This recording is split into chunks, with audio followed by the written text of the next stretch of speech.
All right, boys. This week, the name on the marquee has got to be Alex Pereira, who this past weekend, in front of 20,000 strong at MSG, Madison Square Garden, in our hometown, the three of us, New York City, he finished Israel Adesanya by TKO at 201 in round number 5. Excuse me, the 201 mark of round number 5.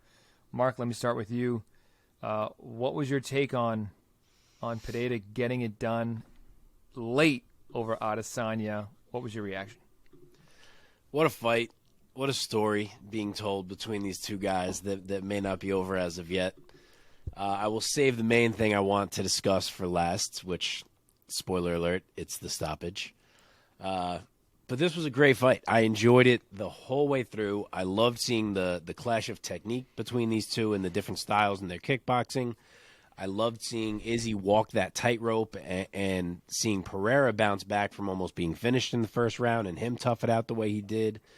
I loved seeing the grappling get mixed in. It was a great, great story of a fight. And honestly, through 4 rounds, it looked exactly how I said it would look. It's really exactly how I had envisioned it. Like, it's just what I thought we'd see. I was even on my way to getting the Izzy 49-46 prediction right until everything turned, which would have been dope because I nailed Hooker round 2, Wei Lee round 2, and Dustin round 3. Frankie doesn't count.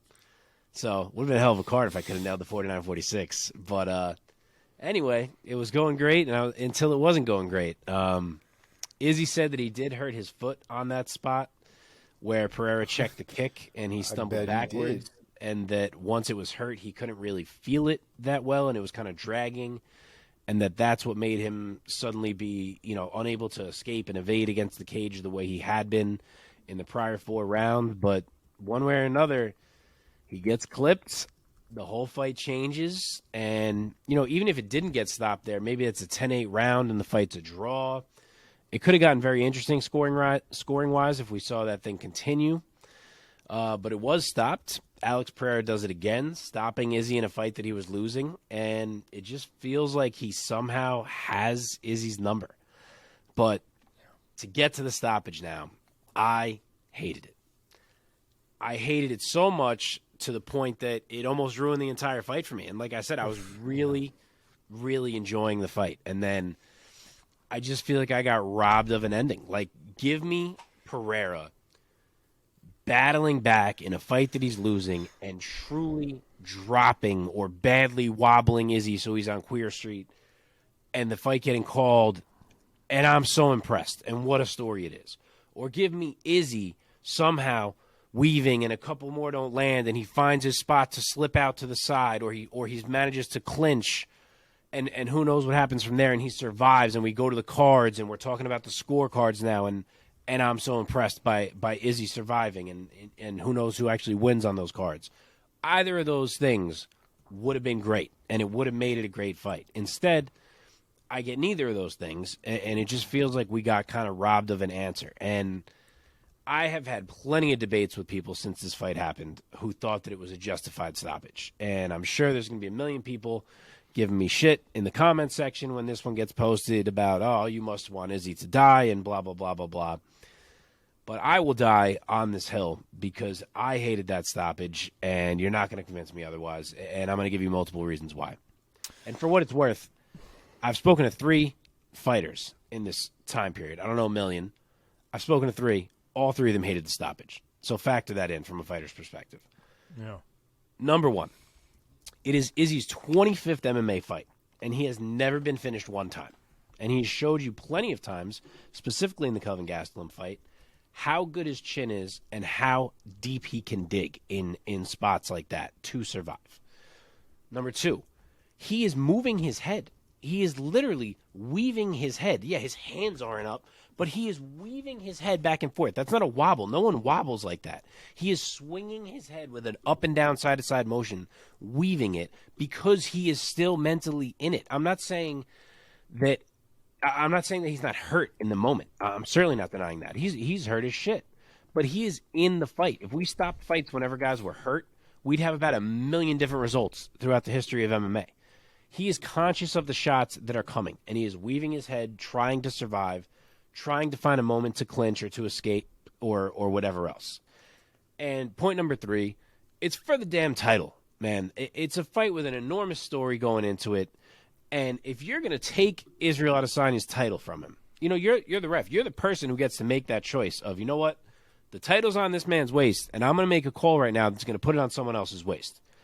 You better make damn sure that Izzy has lost that fight and that the title should be changing hands. That's a good point. You need to wait, and you need to see if he drops or if a shot badly wobbles him and he now looks like he doesn't know where he is, which is not what he looked like.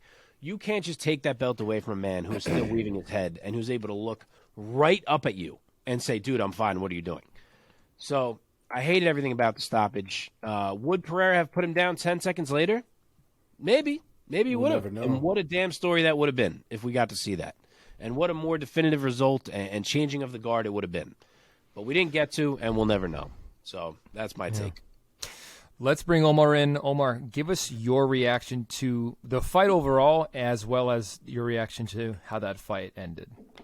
The fight was great. And I think I also had it 4 rounds to 1 as what I thought was going to happen. That seemed to be the way it was going. And yeah, Goddard steps in with the number 1 bullshit. I was not happy with it at all. And I think the thing that, and I started thinking about this afterwards, this is the same guy that let Kelvin Gastelum drop like 4 times in his fight against Izzy.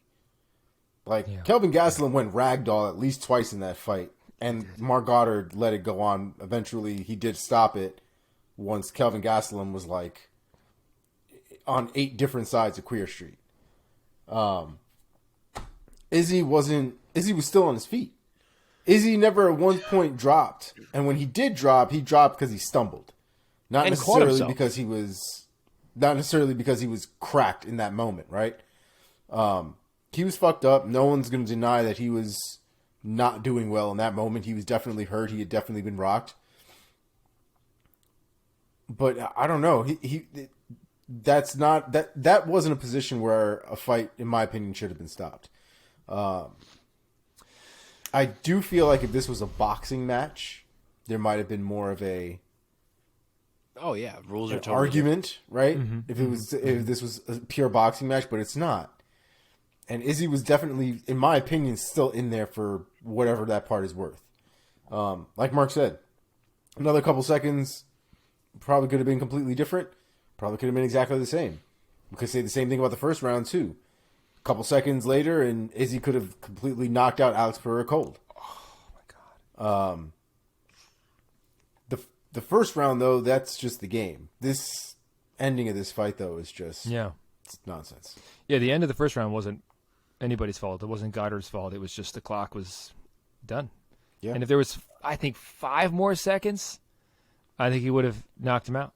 He needed one more good right hand. Like one more, yeah. Pereira was out on his feet for a moment. And, yeah, man, that's why I'm not drinking whiskey tonight. I'm drinking red wine because I'm sad. I'm sadly drinking my red wine. Sorry, go ahead. No, I was just going to add to you guys. When it happened, and I think, Mark, you immediately more quickly messaged our group and said that you did not like the stoppage. My initial reaction was like, that was really on the bubble to me. But the thing that really clinched it for me, and I have rewatched it, of course, and seen the highlights over and over again. I was leaning more and more that I thought it could have kept going. It could have, maybe should have kept going. The thing that clinched it for me was seeing Adesanya on Helwani kind of talk through it. Because Adesanya is one of those guys where he's just a truth teller. Like, he just tells it how it is, and he just doesn't give a fuck. So he has built up so much credit with me that when he says something like, and it's true that, like, it's not just about the bobbing and weaving and that he hadn't fallen yet. But he pointed out that when Goddard stepped in, he immediately looked right up at Goddard and was like, what are you doing? No. And I was like, yeah, he's right, man. He's right. And then he pointed out, which I forgot. I mean, who would remember this? But that Goddard refereed his fight with Gastelum. And I was like, fuck, yeah, Gastelum was way worse. Yeah. Anyway. I think that refs sometimes I don't think it's the first time this has happened. I think sometimes guys are refereeing a fight where one guy is known for power, and they get so concerned about if something big happens, I have to save so and so from this power. But like, if that same exact exchange, exact in every single way, same amount of impact on Izzy, same reactions from Izzy, everything happened with him fighting Sean Strickland, I do not believe for a second that fight gets stopped. I think it's that he's standing there and he's like, oh, the power of Alex Pereira, I can't let him keep getting hit. And that's not how we should be reffing. Like, it's about what Izzy is doing, not about you're scared of if Pereira hits him big one more time. Yeah, I was going to make a similar point of, I think it also is a factor that Pereira's power, it kind of like, it precedes him in the fight, meaning like it gives him this sort of like thumb on the scale in those moments where he presents so much potential danger that it causes the ref to jump in earlier to protect the fighter, which is kind of, you could say that, Goddard is trying to do his job in the moment. He's trying to do his job to the best that he can, saving Israel Adesanya from unnecessary brain damage. I mean, let's just be real here. And I thought you were about to make a slightly different point of saying that if that fight was flipped around and it was Adesanya damaging Pereira, that too. Yep. I could easily see any referee waiting because Pereira is such a giant oak tree of a human. Also a great point. I agree. I don't think it would have been stopped in the reverse scenario. I agree. God damn it. Anyway. Yeah. Well, I do not like it. So what do you guys think? I've seen a lot of people, by the way, real quick, I have a funny feeling we're going to start to get some comments on this video of that our love for Adesanya blinded us for this stoppage. But to be fair, I have seen very split. A lot of people saying that it was an early stoppage, not the best. And I have heard a lot of people saying that it was kind of fair. Yeah, I've had a lot of arguments. And Izzy's not even one of my guys like that. I don't have a blind love for Izzy like I do for a Charles Oliveira or something like that. I mean, I fuck with Izzy. He's cool. I like him, but. Mm-hmm. Okay, let's shift now to talking about rematch or no rematch, because this is a very interesting dynamic between these two fighters. So on the one hand, if it was just pure UFC, you would say, like many other champions, the precedent has been set that if a guy or girl defends a title this many times, and I off the top of my head, how many times has Adesanya defended? Maybe 5 times, 6 times? Yeah, think about that. That maybe. Once he loses, especially in a fight where he didn't get dominated in this fight. He got caught, he got finished in the 5th round, but he was winning the fight. Adesanya should get an automatic rematch. But the interesting wrinkle to this dynamic is that they have fought twice before in a different combat sport, but it was a combat sport. It wasn't baseball. And Pereira won both those fights. And the second fight, he knocked him out cold. So do you guys factor that in? Omar, let me start with you this time. Do you factor in those previous kickboxing bouts into whether or not they should rematch right away? Personally, no. Those kickboxing fights don't really mean that much to me. I thought Izzy was doing really well up until he got messed up. As far as what's next for them, I don't know if I would do an immediate rematch right away. To be honest, as much as I hate Izzy having lost, it does open up the middleweight division quite a bit now, with a little bit of interest in how these other guys would stack up to Alex Pereira. Because the thing you got to wonder now is, Alex Pereira followed this kid, but how would he actually do against some other more maybe ground-based fighters? Guys who are not going to just stand and kickbox with him, guys who are going to implement a ground game. I mean, if you look at Robert Whittaker is a very interesting fight for him. I know right now he's matched up with Paulo Costa, but my point is there are other fighters, I think, in the division that would be very interesting to see what they could do against Alex Pereira.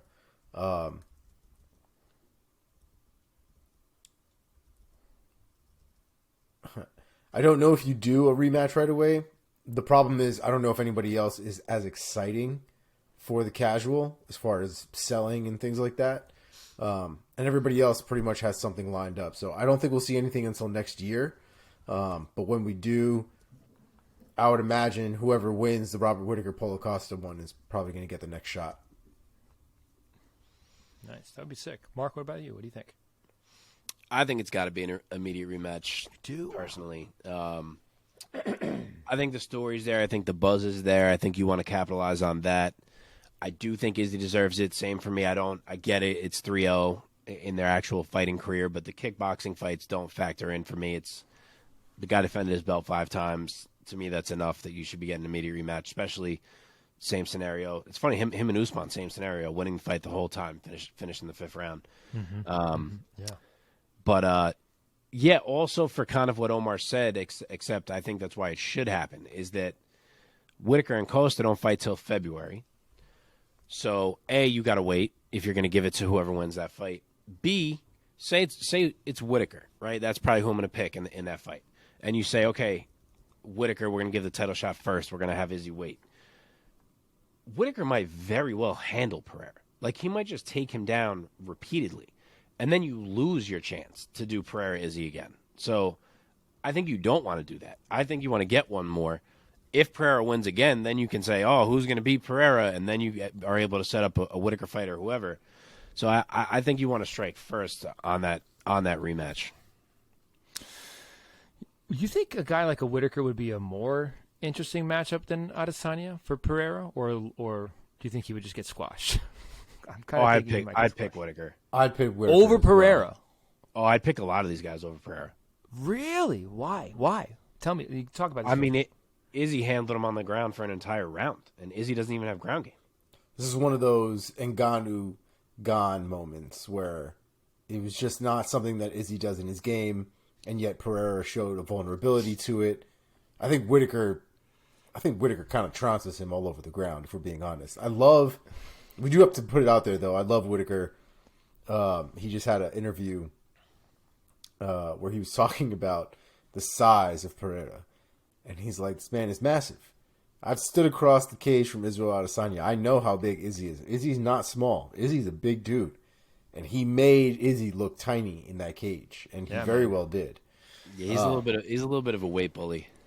Yeah. He's I would imagine that. Like, giant, Izzy's man. never really seemed to crack 200 for a fight. And it seems like Pereira on consistent occasion is over 200 pounds when he goes into that cage. Well over. Dude, you've seen that photo of Pereira standing next to Dominic Reyes in a training room? Yeah. Yeah, He, looks yeah. like his He son. makes Reyes look small. Yes. Yeah. The guy is massive. Yeah.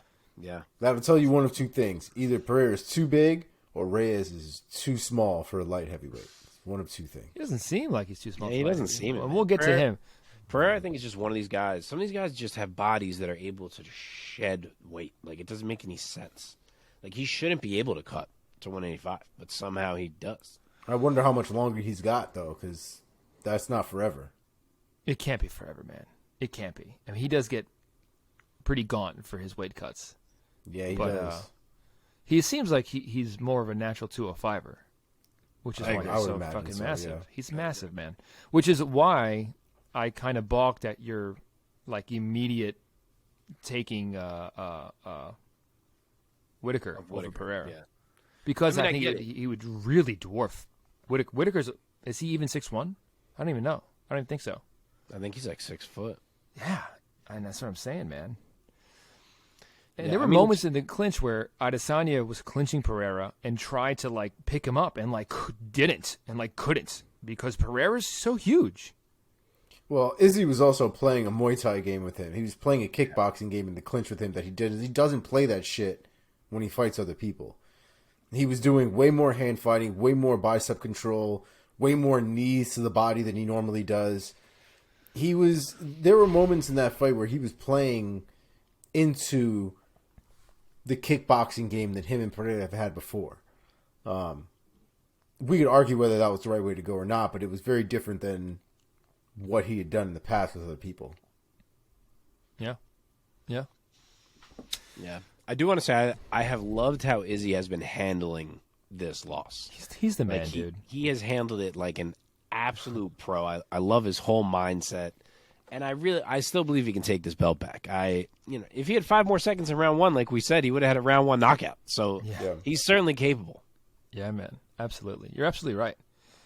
He also said on that towards the end of that Helwani interview, he was like, I think Helwani asked him like, "Have you felt that pressure relief as other fighters who have lost titles have said that they felt?" And he was like, "No, not at all." He's like, "It's still there. Everyone wants to fight me because I'm Israel Adesanya." Exactly. And I was like, "You're the fucking man." Speaking of Ariel, do you know what always confuses me? Whenever he's on Ariel, they at some point will broach the topic of how his name is actually Adesanya. Yeah. Mm-hmm. And I'm like, if it is, why don't you tell the UFC that? To like, say why it do you that way. just let them announcing you as Adesanya. Adesanya? Like, why don't you be like, guys, my name is Adesanya. Announce me Adesanya. as my name. I don't understand it. Yeah, you're right. It's very strange. I think Usman does that to an extent because sometimes they say his name Kamaru, but sometimes I hear like Kamaru. Kamaru, yeah. Buffer says Kamaru when he Yeah, announces I think him. he does. Anyway, getting off topic, we have a huge fucking show. Yeah. Well, this fucking fight was amazing, and it fucking ended in such disappointment. Congrats to Alex Pereira. Speaking of names, by the way, real quick, the entire UFC broadcast team struggling with his last name the entire night. I think they said they pronounced his name 4 or 5 different ways. I agree. I heard Pereira, Pereira, Pereja, Pereira. And I'm like, guys, just ask him. Just like... What we know what it is. He has said multiple times it's Pereira, and He's if you like, noted, call me Pereira. That's what Anik says. But when I'm listening to the broadcast, I think that I'm like, why doesn't John Anik be like, hey, guys that keep saying Pereira 100 times, his name is Pereira. Just say Pereira. Like, why doesn't he tell them? Why does he just let them keep saying it wrong? I don't It's get the that. easiest way for Americans to say it. Just say Pereira. Really, like, you don't even have to try. But it's way funnier listening to DC fuck up his name. Like it's so much funnier listening to DC say Pereira. Well, that's how Michel says it. Michel Pereira. Or Pereira, I think. He goes Pereira. Does he? I think he's Pereira too. Oh, he But doubled. he's Pereira. This guy is Pereira. Like, Right. there's not even a roll the way he says it. Which is interesting because he doesn't speak a lick of English and he has to use a translator. So you would think that he would say his name like a super Brazilian way. Yeah, it's strange. I wonder if he's Brazilian just. sounds rough. But from too. day one, that's how it's been Yeah. since his debut. I wonder if he's just like, I don't care, just say Pereira.